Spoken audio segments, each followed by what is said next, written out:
Hello, my name is Christopher Lim. I'm the president of AV for the ESCO group. Okay, so what workplace innovations are gaining traction in Singapore? I think this is a very interesting question. I think we've seen a lot of manufacturers, expand their portfolio to cover, all the gaps in their current product line. And I think that's really a means to an end. If we talk about the principle of design to manage and user experience isn't just confined to the project phase and the immediate handover. User experience is something that happens over the next 5 years, over the life cycle of the hardware. And because of this, we need something to tie it all together. So what we've seen is that a lot of manufacturers have started to develop their own platforms to be able to design and to manage. I guess the difficulty as well is that there are so many of these different platforms now. For us as system integrators, it's not easy to choose the best one. A lot of us actually develop our own platforms as an overlay in order to aggregate all the information that we can get from these platforms. And I think how it helps us as system integrators is that we are, it's not just about selling extra licenses per se to make more money, but it's also having that preemptive approach to service issues. If we are able to find the problem before the user discovers it in a meeting and basically ruins his day, we're able to react accordingly, whether it's by remoting in to fix the issue or by sending a technician down.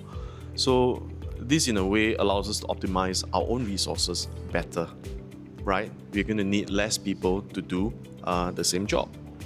And I think especially in high cost markets like Singapore, this is something that we want to have, right? It's about efficiency, it's about productivity, and also these platforms, other than monitoring the equipment, it's also about the gathering of data.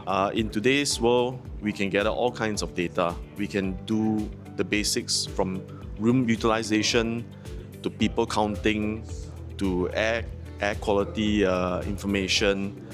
We can aggregate all of these data into something meaningful, and we actually make decisions, or the workplace strategies will make decisions based on this data rather than just common feedback from his workforce, and it's very valuable for us as well. And I think as these platforms continue to grow and to develop, we're going to have more and more data collection point, and it will paint like a much clearer picture of what we can achieve in developing the modern workspace. The second aspect of this is we are already in the AI world. It's not like it just arrived. I think we have seen all of the AI capabilities from Microsoft, Cisco, Zoom, etc. We're also seeing it on a hardware level, right?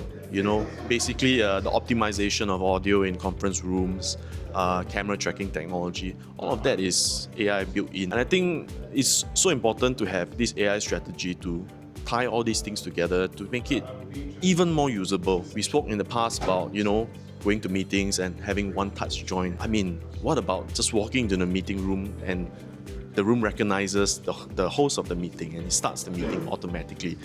Now you don't even have to do that one touch. It's a huge improvement. And of course, I think interoperability between platforms is also something that we must consider. Other than the main platforms that we mentioned, there are a lot of other productivity AI tools that different organizations use based on their needs. So if they're able to use them on a platform like Teams or Zoom or whichever, I think that enhances the value of the platforms, and we don't have to go toggling from platform to platform to achieve one specific thing. So these are my thoughts on the trends workplace in Singapore. Thank you very much. AI in one word. The future. What one technology that everyone should watch in 2027? Data management platforms. Coffee. Teams, and face-to-face. Okay. What one thing the customer should stop doing? They should focus less on hardware and specifications and focus more on outcomes and what they want to achieve. What is the message you want to give to ESCO customer? Thank you for all of your support and trust in the ESCO group. I think over the years, we built the operation organically for ground up, and it was based on the principle that whatever we win, we are able to deploy, right? And maintaining the highest level of technical competency as well as deployment capability remains the cornerstone of the whole organization. We are very grateful that our clients have seen this and have trusted us. If you're not our client yet, do come and talk to us and let's see how we can help with your needs regionally and globally.